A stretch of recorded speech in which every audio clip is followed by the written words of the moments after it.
Maithili express की शानदार प्रस्तुति। देवर आओ ना 30 टके किलो, जीजा आओ ना 30 टके किलो, आओ ना। डीजे खुशी रिकॉर्डिंग स्टूडियो बलुआहा।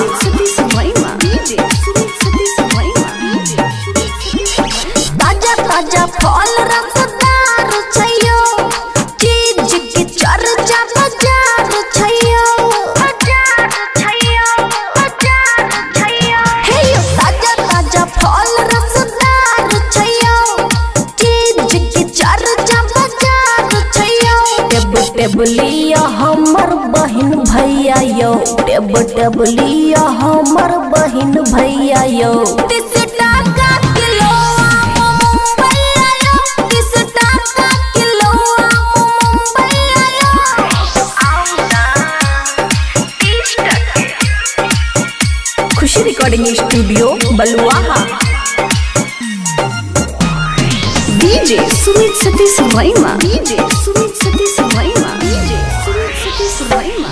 एक बेर जे खेबै तए बही फेरो, मोल भाव करै छी यहाँ अनेरो, यहाँ अनेरो, यहाँ अनेरो। एक बेर जे खेबै तए बही फेरो, मोल भाव करै छी यहाँ अनेरो।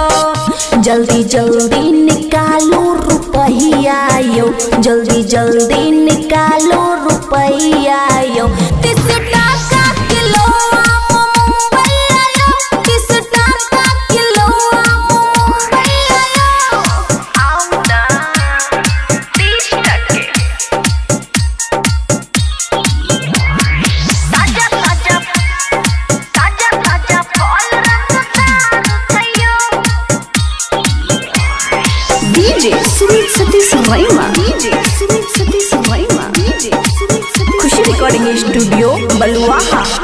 दोसर के जेना नै सरल छैयो, टाइम से खाद पानि पड़ल छैयो, पड़ल छैयो, पड़ल छैयो। हे यो दोसर के जेना नै सरल छैयो, टाइम से खाद पानि पड़ल छैयो।